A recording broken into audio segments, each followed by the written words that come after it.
السلام علیکم. آپ کو آج کے پروگرام میں خوش آمدید کہتے ہیں. میں آج چارسدہ میں موجود ہوں. اسفندیار ولی خان صاحب آج ہمارے ساتھ موجود ہیں. بہت شکریہ اسفندیار ولی صاحب, آپ نے ہمارے وقت نکالا. بہت سارے ایشوز ہیں جن پر آپ سے بات کرنی ہے, مگر میں آغاز کروں گا یہ پاناما کے ہنگامے سے. آپ لوگ جو ہے وہ عمران خان اور آصف علی زرداری جو ہے وہ تو گو نواز گو کی مہم لے کر نکلے ہوئے ہیں. آپ اس مہم کا حصہ نہیں بن رہے, یہ کیوں ہے؟ دیکھیں, سب نے یہ کہا تھا کہ جو فیصلہ بھی سپریم کورٹ کرے گی وہ ہمیں منظور ہوگا. سپریم کورٹ کا فیصلہ آ گیا. اب عمران کی بات اگر دیکھو تو دو تصویریں ایک ساتھ اخبار میں چھپی تھیں. ایک طرف مٹھائی کھا رہا ہے خوشی میں اور دوسری طرف گالیاں دے رہا ہے. دیکھیں, اگر سپریم کورٹ نے یہ کہا ہے کہ میں مزید انویسٹیگیشن تو کیوں یہ نہیں مان رہے؟ یہ کہتے ہیں جی اخلاقی طور پہ یہ غلط ہے. مطلب اس کا تو مطلب یہ ہے کہ جو فیصلہ سپریم کورٹ نے دیا وہ اخلاق کے خلاف ہے. تو اے این پی کا سٹینڈ یہ ہے کہ ہم اس انویسٹیگیشن, جوائنٹ انویسٹیگیشن ٹیم کے اس تک فیصلے تک ہم حصہ نہیں بنیں گے. اس کے بعد سپریم کورٹ جو فیصلہ کرے گی. تو یہ جی آئی ٹی تک ہے کہ آپ لوگ جو ہے وہ اس کا حصہ نہیں بن رہے. مگر خان صاحب نے جلسہ کیا, انہوں نے بڑی سخت تقریر کی. انہوں نے کہا کہ جو خاموش بھی ہیں, جو ان کا ساتھ دے رہے ہیں, وہ اصل میں ان کے حمایتی ہیں. تو کیا آپ کا یہ جو اقدام ہے یہ کہ میاں صاحب کی حمایت کرنے کے مترادف نہیں ہے؟ تصورات اور خواہشات تو خیر ہر ایک کے ہوتے ہیں, لیکن عمران خان کے تصورات اور خواہشات کچھ بہت ہی اونچے ہیں. دیکھیں, اگر میں کہتا ہوں کہ میں سپریم کورٹ کے ساتھ کھڑا ہوں, میں نے تو اس دن پریس کانفرنس سے صاف کہا کہ میں نہ عمران کے ساتھ ہوں, نہ آصف کے ساتھ ہوں, نہ نواز کے ساتھ ہوں. I am with the supreme court. Let the supreme court decide. Supreme court یہ لے کے گیا ہے کہ میں لے کے گیا ہوں. سمپل سانس یہ ہے کہ سپریم کورٹ کے ساتھ ہیں. ہم سپریم کورٹ کے ساتھ اعلان کیا ہے. کیا آپ کو لگتا ہے کہ موجودہ جلسوں کا کوئی جواز بنتا ہے؟ نہیں, جلسے تو دیکھیں پولیٹیکل اینٹیٹیز جتنی بھی ہوتی ہیں, جتنی بھی پارٹیاں ہیں, ہر ایک لگا ہوا ہے اپنی اپنی سطح پہ جلسے کر رہا ہے. اب یہ تو اصل میں بات یہ ہے کہ ان کے پاس تو سب سے زیادہ دولت پاکستان پیپلز پارٹی یا ان کے پاس, ان دو کے پاس, وہ تو وہ فگرز آپ نے بھی دیکھے ہوں گے, ہم نے بھی دیکھے. اب ہم یہ تو نہیں کر سکتے یار کہ ہم اسلام آباد میں جلسہ کر رہے ہیں, ساری پختونخوا کو وہاں لے جائیں. موبائل جلسے سے اثر نہیں پڑتا. اب جلسہ ہوا ہے, لیکن آپ کی ٹی وی پہ میں نے دیکھا ہے مردان سے بھی جلوس چل رہا ہے, پشاور سے بھی جلوس چل رہا ہے, کوہاٹ سے بھی جلوس چل رہا ہے. اب وہاں پہ تو یہ ہجوم کراؤڈ تو بن جاتا ہے بڑا, لیکن ووٹ جو ہے وہ تو پھر ان کے اپنے اپنے حلقے میں ہے نا. تو اندازہ تو نے وہاں سے لگانا ہے کہ کہاں سے کتنے لوگ نکلے. نمبر 1. نمبر 2, جلسہ ہے, جلسہ تو میرا رائٹ ہے, میں بھی کروں گا, زرداری صاحب کا رائٹ ہے, وہ بھی کریں گے. جو بھی پولیٹیکل پارٹی ہے وہ جلسے کرے گی. اپنی بات جو ہے وہ عوام تک ہر ایک پارٹی نے دینی ہے. باقی عوام کا فیصلہ ہوگا جو بھی ہوگا. اچھا, اس وقت بڑی بحث چل رہی ہے. خان صاحب یہ کہتے ہیں کہ انہیں 10 ارب روپے کی جو ہے وہ آفر کی گئی ہے اور وہ پاناما کیس میں خاموش رہنے کے لیے. یہ ان کا بیان آپ کی نظر سے بھی گزرا ہوگا, اس کا کچھ جواب بھی آیا ہے. یہ جو کنٹروورسی ہے اس پر ایک کس طرح سے دیکھیں؟ ایک بات میری سمجھ نہیں آتی. اگر میں کاؤنٹر آپ سے ایک سوال کر دوں کہ یہ بات اب کہنے کی بجائے اگر سپریم کورٹ کے فیصلے آنے سے پہلے خان صاحب کر لیتے اور سپریم کورٹ میں ثبوت پیش کر دیتے, گواہ پیش کر دیتے, تو کیا اس کا اثر فیصلے پہ ہوتا کہ نہیں ہوتا, اور عمران کے حق میں ہوتا کہ عمران کے خلاف ہوتا؟ یہ تک سمجھ نہیں آتی خدا کی قسم آج بھی. کہ یا تو یہ ہے کہ اگر تم نے اس سے فائدہ اٹھانا تھا تو اس کو تو نے سپریم کورٹ میں جب کیس چل رہا تھا نواز شریف کے خلاف, اس وقت تو نے اٹھ کے کہنا تھا کہ جی اس کے فلانے بندے نے مجھے اتنا آفر کیے which I have refused. تو کم از کم کچھ اثر ڈیسیشن پہ پڑنا. آپ یہ کہہ رہے ہیں کہ خان صاحب کو یہ پہلے سپریم کورٹ میں بات کرنی چاہیے. دیکھیں, سیاست میں ٹائمنگ جو ہے that is the main thing. تو نے وقت پہ فیصلہ کرنا ہے. اب بدقسمت یہ تو وہ تو کرکٹر ہے, سیاستداں ہے نہیں, ورنہ اگر یہ سیاستداں ہوتا تو یہ بات مجھے یہ سمجھ نہیں آتی. یعنی شاہ محمود قریشی پرانا سیاستدان ہے, اس کے قریب بیٹھا ہے, وہ کم از کم اسے کہتا ہے کہ یار یہ بات یا تو سپریم کورٹ میں کرتا, اگر سپریم کورٹ میں نہیں کیا تو بس چپ ہو جاؤ. اب مجھے تک نہیں سمجھ آ رہی کہ کیوں 10 ارب روپے اس کو آفر کیا گئے. اب تو بات خیر سامنے آئی, اس بات میں تو چپنا نہیں. وہ تو اب کہہ رہے ہیں کہ میں تو نام لینے کو تیار ہوں اگر مجھے کوئی عدالت میں بلا کر پوچھے گا. تو کیا یہ سپریم کورٹ عدالت نہیں تھی؟ دیکھیے, فیصلہ آنے کے بعد اس کا فائدہ زیادہ ہوگا کہ فیصلہ آنے سے پہلے اگر یہ کہتے تو اس کا فائدہ زیادہ ہوتا. ٹھیک. اچھا, یہ اب اسفند یار ولی صاحب کو اتحاد بن سکتا ہے؟ یہ ساری پارٹیاں ہیں, انہوں نے استعفے کا مطالبہ کیا, آپ ابھی اس میں نہیں ہیں, مگر مسلم لیگ کاف ہے, جماعت اسلامی ہے, پیپلز پارٹی بھی ہے, پی ٹی آئی بھی ہے, مگر یہ ایک دوسرے پر بھی حملے کر رہے ہیں. آپ کو کیا لگتا ہے یہ اکٹھی ہو سکتی ہیں؟ یار اکٹھی, دیکھیں مجھے ایک بات بتائیں, ایک ہی سانس پہ عمران خان نواز شریف کو بھی گالی دیتا ہے, آصف علی زرداری کو بھی گالی دیتا ہے, پر کل بھی اس نے یہی کہا کہ جو میرے ساتھ ہے وہ میرا, جو میرے ساتھ نہیں تو وہ نواز شریف کا. یہ تو بالکل یار وہ گڈ اور بیڈ طالب کا جو امریکہ کا تصور تھا, یہ تو وہی بات ہوئی کہ anyone who fires at us is a bad طالب, anyone who doesn't fire at us is a good طالب. آصف علی زرداری صاحب بھی یہی کہہ رہے ہیں, انہوں نے اصلی اور نقلی, انہوں نے نقلی خان کہہ دیا. یہی تو میں کہہ رہا ہوں نا. لیکن اگر یہ آپس میں ایسے لگے ہوئے ہیں, اتحاد کی گنجائش تو کہاں نظر آتے ہیں, کرنا نہیں چاہتا, اپنی مرضی سے چلنا چاہتا ہے. اگر مشورے وہ کسی کو مانتا تو جاوید ہاشمی جیسے پکے پرانے سیاسی ورکر کو یہ جانے نہیں دیتے, لیکن وہ اپنی مرضی ٹھونسنا چاہتے اور اپنی مرضی دوسری پولیٹیکل پارٹیز کیوں تیری مانے.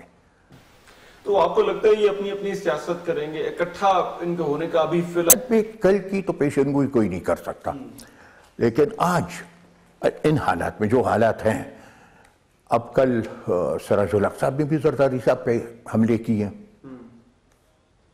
کسی قیامت کی نشانی ہے, زرداری صاحب بھی کرپشن کے خلاف بولے. اب میں یہ کہوں کہ یہ بھی قیامت کی نشانی ہے کہ خیبر بینک کا کیس ہوتے ہوئے سراج الحق کرپشن کے خلاف نکلا ہوا ہے. جو جی آئی ٹی ہے جس کی آپ کہتے ہیں کہ آپ تو سپریم کورٹ کے ساتھ کھڑے ہیں, مگر جی آئی ٹی جو بنے گی وہ تو حکومت کے دباؤ میں ہوگی, وہ کس طرح سے دیکھیں حکومت نے تو نام بیچ دیا ڈپارٹمنٹس نے سپریم کورٹ کو, ٹھیک ہے, سپریم کورٹ نے آگے ان میں سے چوز کرنا ہے, انہوں نے ہفتہ وار رپورٹ ان کو دینی ہے. پھر میں جو خوشبین ہوں, میں اس لیے خوشبین ہوں کہ اس جی آئی ٹی میں آئی ایس آئی اور ایم آئی کے لوگ بھی بیٹھے ہیں. تو اگر یہ کہنا چاہتے ہیں کہ نہیں آئی ایس آئی اور ایم آئی کے لوگ بھی دباؤ میں آئیں گے, اور وہ کیا عسکری اداروں کے ان لوگوں کو جے آئی ٹی کا حصہ ہونا چاہیے تھا؟ کیونکہ یہ بھی ایک بحث ہے کہ کیا جو سویلین جو سیاسی قیادت ہے اس کی تحقیقات اس طرح سے ہونی چاہیے. بیسکلی اگر مجھ سے پوچھے نا, میری دل کی بات یہ ہے فیصلے سے پہلے بننا چاہیے تھا. اچھا, جے آئی ٹی پہلے بن تھا, انویسٹیگیشن مکمل ہو, اس کے بعد پھر فیصلہ وہ چیز سپریم کورٹ کے سامنے جاتی, سپریم کورٹ پھر اس پہ فیصلہ ایک فیصلہ آتا. اب انویسٹیگیشن فیصلہ بھی آ گیا, ساتھ میں انویسٹیگیشن بھی شروع ہو گئی. کنفیوژن اس جگہ سے شروع ہوئی. حالانکہ دنیا میں میرے خیال آپ بھی میرے ساتھ متفق ہوں گے کہ اختلافی نوٹ تقریباً ہر ایک کیس میں آتے ہیں, لیکن فیصلہ تو وہ ہوتا ہے یار جو میجورٹی دے دیتی ہے, that is the courts decision. Court کو میرے نزدیک فیصلے سے پہلے جی آئی ٹی میں جانا چاہیے تھا. ان کی اپنا سوچ, اپنی فکر ہے, فیصلے کے بعد جی آئی ٹی کے لیے چلی گئی. مگر زیادہ بہتر ہوتا کہ اگر وہ زیادہ بہتر ہوتا کہ وہ ٹھیک ہے. مجھے سر ایک بریک لینی ہے, بریک کے بعد اسفند یار ولی خان صاحب کے ساتھ ہماری یہ آج کی نشست, اور جب ہم واپس آئیں گے تو پھر ہم بات کریں گے احسان اللہ احسان نے جو سرنڈر کیا ہے اور پاکستان اور افغانستان کے بعد پروگرام میں ایک مرتبہ پھر سے خوش آمدید. آج کا پروگرام چارسدہ سے اور آج ہماری خصوصی نشست ہے ANP کے سربراہ اسفندیار ولی خان صاحب آج ہمارے ساتھ موجود ہیں. اسفندیار صاحب, بریک پہ جانے سے پہلے میں نے ذکر کیا کالعدم تحریک طالبان کے جو ترجمان ہے احسان اللہ احسان, اس کی گرفتاری اور سرنڈر کا معاملہ, اس معاملے کو آپ کس طرح سے دیکھتے ہیں؟ ایک تو میرے خیال کہ ہم لوگوں تو خوشائند اس لیے ہے کہ جو الزامات ہم جب طالبان کی مخالفت کرتے تھے اور لوگ ہم پہ الزامات لگاتے تھے کہ یہ رو کے ایجنٹ ہیں, یہ فلانے کے ایجنٹ ہیں, یہ ٹمکانے کے ایجنٹ ہیں, آج احسان اللہ احسان نے وہی الزامات اٹھا کے طالبان کے گلے میں ڈال دیے. مطلب یہ ہے کہ جو طالبان کی حمایت یہاں کر رہے تھے وہ غلطی پہ تھے, ہم غلطی پہ نہیں تھے, ہم مخالف ہیں. کہ یار ایک فرد کو قتل کیا جاتا ہے تو اسے پھانسی دی جاتی ہے, ایک شخص کے قتل. یہ جو سرعام تسلیم کر لے, سینکڑوں بھی نہیں ہزاروں میں قتلوں کا, آرمی پبلک اسکول کے بچوں کے قتل کا الزام اس نے اپنایا, ملالہ پہ جو سوات میں فائرنگ ہوئی وہ اس نے اپنایا. گلشن اقبال پارک والا کون سے ایسے ہیں جو اس نے نہیں ایکسپٹ کیے تھے. اب ایسے بندے کو تو میرے خیال خدا, میں اس دن میں نے پریس کانفرنس سے بھی کہا, میں تو بہت سوچوں نا تو بھی مجھے اتنی سخت سزا نہیں مل رہی کہ میں یہ کہوں کہ احسان اللہ احسان کو کیا. کیونکہ ANP کے تو سب سے زیادہ لوگ جو ہے وہ شہید ہوئے اور ایک طرح سے ورثہ ہیں آپ لوگ, تو بطور ان شہداء کے ورثہ کہ آپ کا کیا مطالبہ ہوگا, ان لوگوں کے ساتھ کیا جانا چاہیے؟ یہی تو میں کہہ رہا ہوں, پھانسی میرے خیال بہت معمولی سی بات ہوگی یار ایسے لوگوں کے لیے. ان کو تو ایک مثال بننا چاہیے, چاہے وہ سرنڈر کریں, سرنڈر کرے. ہزاروں آپ کے پاکستان کے ہزاروں شہریوں, مرد, خواتین, بچوں کو قتل کر کے وہ سرنڈر کر جائے اور آپ ان ہزاروں مرد, خواتین اور بچوں کا خون بخش دیں, یہ کیسے ممکن ہے یار؟ یہ کون سی ریاست ہے پھر؟ اچھا, کسی سے جڑا سوال, اس کا جو اعترافی بیان آیا, اب مجھے معلوم ہے کہ ANP جو ہے وہ افغانستان کے حوالے سے نرم گوشہ رکھتی ہے, مگر اس نے جو ذکر کیا پہلے کلبھوشن جادو اور پھر اس کے بعد یہ احسان اللہ احسان کا, اور اس میں اب نام آ جاتا ہے NDS کی کارروائیوں کا. اب اس کے بعد آپ کیا سمجھتے ہیں کہ کس طرح افغانستان کے ساتھ ہمارے تعلقات بہتر ہو سکتے ہیں؟ جس طرح آپ یہ دعوے کر رہے ہیں نا, اس طرح وہ اپنے دعوے کر رہے ہیں ISI کے خلاف اور MI کے خلاف.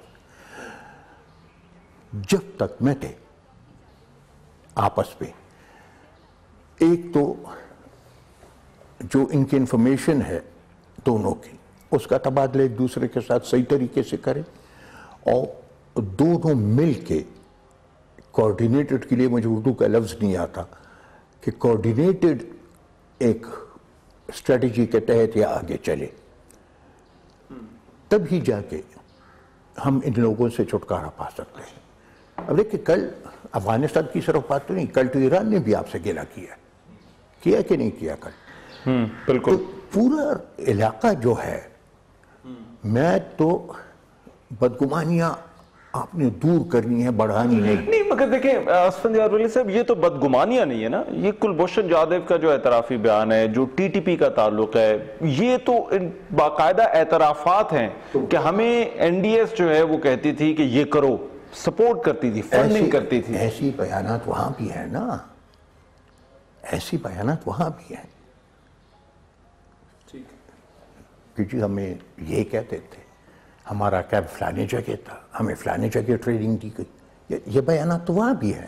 اس لیے میں کہہ رہا ہوں, ایک نان سٹیٹ ایکٹر ہے جو دونوں سٹیٹس کو آپس میں لڑا رہے, اور سٹیٹس بجائے اس کے کہ بیٹھ کے ایک اسٹریٹجی بنائے اس نان سٹیٹ ایکٹر کے خلاف. اچھا, وہ اپنے حصے پہ یقین کر رہے ہیں, یہ اپنے حصے پہ یقین کر رہے ہیں. مگر یہ کیسے ممکن ہو؟ آپ یقیناً یہ ہونا چاہیے, یہ بدگمانیاں یا یہ ٹرسٹ ڈیفیسٹ, عدم اعتماد جو ہے وہ ختم ہونا چاہیے, مگر یہ کیسے ہو سکتا ہے؟ کیونکہ بھارت اور افغانستان اس وقت ایک دوسرے کے بہت زیادہ قریب ہیں. پاکستان اور بھارت کے تعلقات بہتر ہونے میں نہیں آ رہے اور یہ بھارت اور افغانستان کا گٹھ جوڑ ہے. آپ کہہ رہے ہو کہ یہ بھارت اور افغانستان کا گٹھ جوڑ ہے اور عام اخبارات اور ٹی وی چینلز بھی یہ کہہ رہے ہیں کہ جی افغانستان کو بھارت ہمارے خلاف استعمال کرتا ہے. ٹھیک ہے، افغانستان کا بارڈر آپ سیل کرتے ہو، بھارت کا بارڈر کیوں کھلا رہتا ہے؟ وہ تو اس پہ تو آلریڈی باڑ لگی ہوئی ہے، مگر پاکستان افغانستان کے بارڈر پہ ٹریڈ کی بات حالات دیکھیں، اگر آپ ٹریڈ کی بات کر رہے ہیں وہ میں ماننے میں آتی ہے، لگ رہے ہیں وہ لگ جائیں گے. بارڈر مینجمنٹ کی بات ہے، اس تفصیل میں اس لیے نہیں جانا چاہتا کہ بارڈر مینجمنٹ کا مسئلہ جو ہے یہ کب سے شروع ہوا، کیسے شروع ہوا، پھر وقت آپ کا بہت زیادہ لگے گا. لیکن صرف ایک سوال پہ آج جب آپ جائیں، مجھے آپ جواب نہ دیں، آپ سوچیں ڈیورنڈ لائن کی سینکٹیٹی کب خراب ہوئی اور کس نے خراب کی؟ اس پہ آپ خود گھر جا کے سوچ لیں، ناظرین بھی خود سوچ لیں تو انہیں پتہ چلے کہ سینکٹیٹی کس نے خراب کی اور کیوں. مگر کیا آپ کو افغانستان اور بھارت کا کوئی گٹھ جوڑ نظر آتا ہے پاکستان کے خلاف؟ دیکھیں، گٹھ جوڑ تو تیرے اپنے تعلقات ہیں. اب اگر تیرے اپنے تعلقات ہیں چین کے ساتھ اور ہندوستان کر کہیں ہے ہمارے خلاف، تو تسلیم کرنے کو تیار ہوگا؟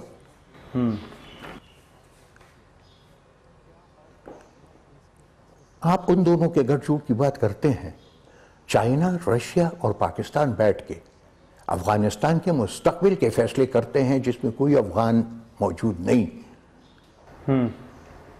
افغانستان کو کیا پیغام آپ دے رہے ہو؟ کیونکہ اب تک تو سٹینڈ یہ تھا کہ ہم صرف ان مذاکرات میں حصہ لیں گے which are Afghan owned and Afghan led. یہ الفاظ ہیں مجھے اے پی سی کے جو فیصلے تھے. تو یہ ان اقدامات سے بدگمانیاں پیدا ہوتی ہیں.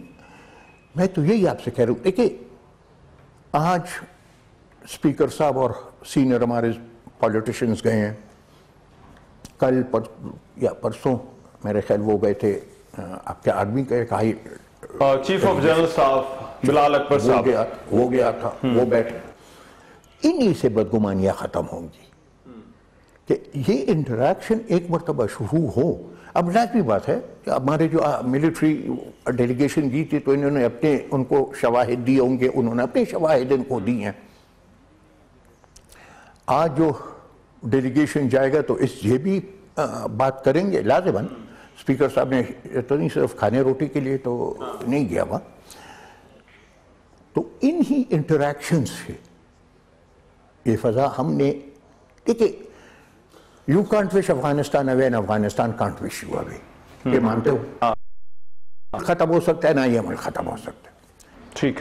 اسفندیار ولی صاحب ایک بریک لینی مجھے. بریک کے بعد جب ہم واپس آئیں گے تو ہم بات کریں گے مشال خان کے واقعے پر جو رد عمل سامنے آیا اور پھر اے این پی اگلا الیکشن کس طرح سے دیکھ رہی ہے، اس پر بات ہوگی. اس بریک کے بعد ہمارے ساتھ رہیے گا.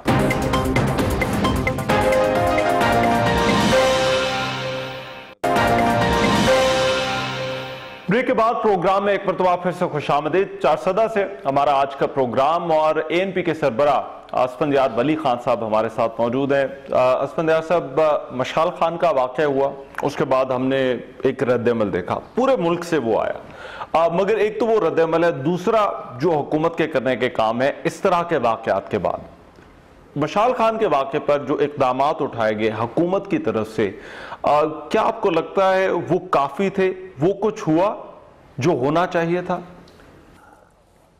دیکھیں، سب سے پہلے تو میں اس کو صرف حکومت کی ذمہ داری نہیں کہوں گا، یہ اب سب کی ذمہ داری ہے. خطرناک بات یہ ہے کہ ہمارے نوجوانوں میں حوصلہ نہیں رہا، برداشت نہیں رہا. اور جب ایک معاشرے میں برداشت ختم ہو جائے تو وہ پھر انجام بڑا خطرناک ہوتا ہے. اس کیس میں یہ بھی کیس ختم نہیں ہوا، لیکن اگر اس کیس میں کہیں پہ بھی کسی کو نرمی دکھائی گئی تو پھر یہ جو ایکسٹریمزم ہے اور جو برداشت کا مادہ ختم ہو رہا ہے، اس کو تقویت اس سے ملے گی۔ اس کو ہم نے اس اینگل سے دیکھنا ہے کہ یہاں پہ اگر صحیح بندوں کو صحیح سزا دی جائے تو کل کو دوسرا بندہ اس کی ریپیٹیشن نہیں کرے گا۔ ایسے آیا تھا، آپ نے کہا تھا کہ اگر میرا بیٹا بھی ہوا تو اس کو بھی جو ہے وہ سخت سے سخت سزا دی جائے۔ میں نے کہا پھانسی دی جائے۔ ہاں، مگر اب اس میں کچھ جو پی ایس ایف کے لوگ تھے ان کا بھی نام آئے تھے، تو اے پی نے ان کے خلاف کیا کارروائی کی ہے؟ جو بھی ہے، جلوس نکلا، جلوس میں میرے خیال 2 جھنڈے اے این پی کے تھے، ہم نے اپنے آبزرورز کو وہاں بٹھایا تھا، تو وہ ایک بندہ جو کاٹلنگ کا پی ایس ایف کا لڑکا ہے، گرفتار ہے جیل میں، اس کے بھائی تھے دونوں، اور سٹیج سے پھر کہا گیا کہ یہ جو ڈرپوک ہیں، یہ ڈر گئے، یہ بھاگ گئے، وغیرہ وغیرہ وغیرہ جو الزامات لگتے ہیں وہ لگ گئے۔ بشار خان بھی پی ایس ایف کا ممبر تھا، اور اس نے تو ہر جگہ اگر بات کی تو بادشاہ خان بابا کی بات کی اور غنی خان کی بات کی۔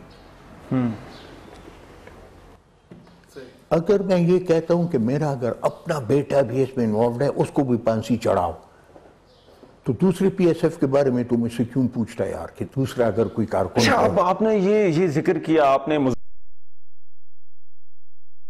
پیمفلیٹس بھی تقسیم کیے جا رہے ہیں، اور یہ آپ کو لگتا ہے یہ کیوں ہو رہا ہے؟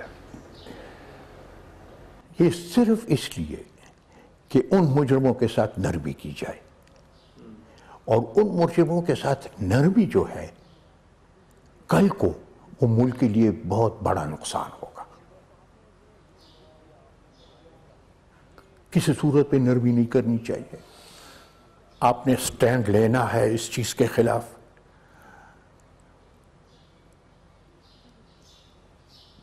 کیسے یار تم ایک ہجوم کو یہ اختیار لیتے ہو کہ وہ بیٹھ کے الزام بھی لگائے اور پھر خود سزا بھی سنائے اور اس سزا پہ وہ عمل درآمد بھی کرے؟ کس اصول کے تحت تم یہ اختیار دو گے لوگوں کو؟ یہ ماحول کیوں بن گیا ہے اسفندیار صاحب؟ جو مردان یونیورسٹی میں اب اسی کی اگر بات کر لیں تو بادشاہ خان کے عدم تشدد کے فلسفے کے جو پیروکار ہیں وہ زیادہ ہیں، مگر اس کے باوجود اس طرح کی یونیورسٹی میں انتہا پسندی کا یہ عنصر آ جانا، یہ کیوں ہوا؟ پورے کنویں میں اگر 2 قطرہ بھی گندا پانی چلا جائے تو پورا کنواں حرام ہو جاتا ہے۔ شیطانی کے لیے تو 2 بندے کافی ہوتے ہیں۔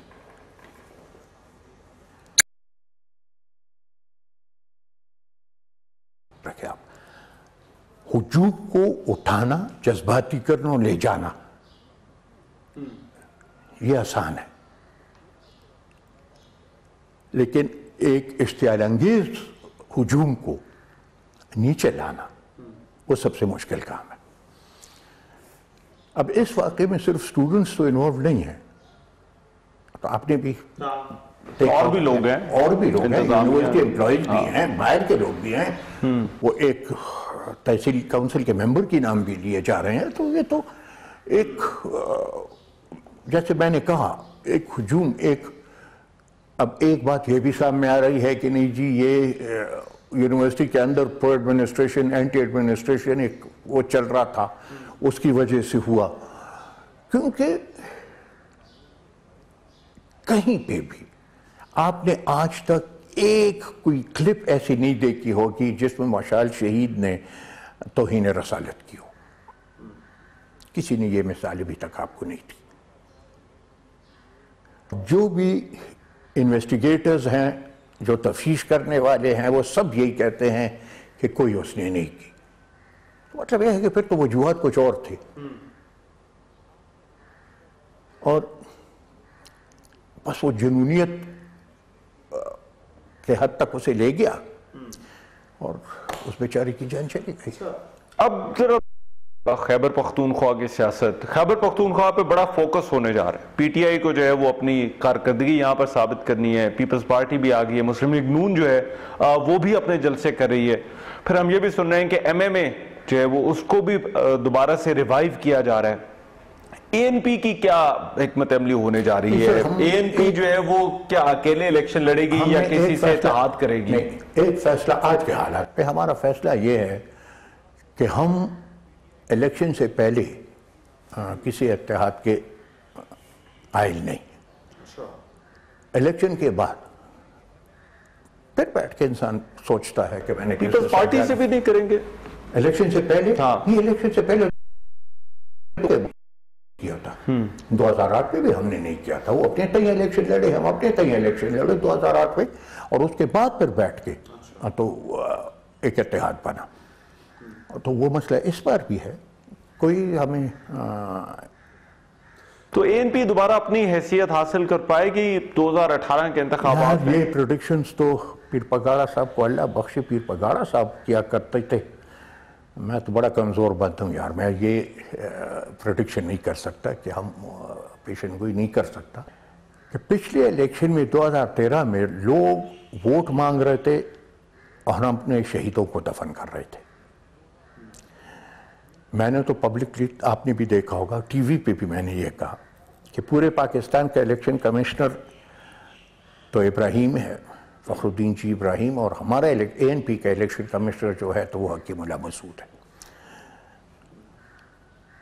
ہمارے کینڈیڈیٹس پہ حملے ہوئے، ہمارے ایکٹیو سپورٹرز ڈفرینٹ کنسٹیچوئنسی پہ قتل کیے گئے۔ میرے اپنے کنسٹیچوئنسی میں تقریباً 9 ایکٹیو ورکرز ہمارے قتل ہوئے، 14-15 پہ حملے ہوئے، اللہ نے بچایا۔ الیکشن آفیسز کو اڑایا گیا، جس گھر پہ جھنڈا ہوتا تھا یا احسان الاحسان کے ساتھ یا کہ انہیں کہتے تھے یا تو جھنڈا اتارو ورنہ زندہ نہیں رہو گے۔ تو ہم لاشیں اٹھا رہے تھے یار، الیکشن تو نہیں کر رہے تھے۔ اس بار اگر اللہ نے موقع دیا، اب حالات مختلف ہیں، خدا کرے ایسی ہی رہے یار، کہ جیسے آج بھی اور پارٹیوں کی طرح ہم بھی لگے ہوئے ہیں، جلسے کر رہے ہیں، کاش ہمیں۔ اچھا، خیبر پختونخوا میں اب PTI یہ کہتی ہے کہ ہم نے ڈیلیور کیا ہے، اس دعوے کو کس طرح دیکھتے ہیں آپ، جبکہ ان کی حکومت کو جو ہے وہ تقریباً 4 سال ہونے والے ہیں؟ تو مجھے کوئی ایسا ایک بندہ بتا کہ میں ہی کیا، یہ تو ہر ایک کیا، ہر ایک کہتے کہ میں نے صحیح کام کیا۔ آن گراؤنڈ پر پتہ چلتا ہے، آپ ذرا 2-3 دن کے لیے آئیں ہمارے صوبے، اور ایسے نہیں، خاموشی سے آئیں، مردان میں، چارسدہ میں، شب قدر میں، بنو میں، آپ ذرا ایک چیز پوچھیں، خود آپ کو پتہ چل جائے گا کہ کیا ہو رہا ہے کیا نہیں ہو رہا۔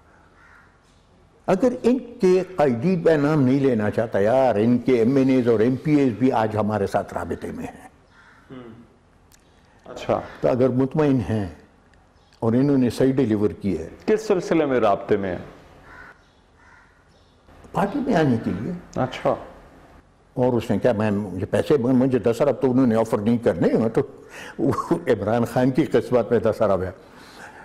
تو ان کے MPAs لگے ہوئے ہیں، PMLN کے ساتھ بہت لوگوں کے رابطے ہیں، وہ دیکھ رہے ہیں جس ایریا میں کون سا پارٹی ان کو ڈیلیور کر سکتی ہے ووٹ، ان کے ساتھ ان کے رابطے اب ہیں۔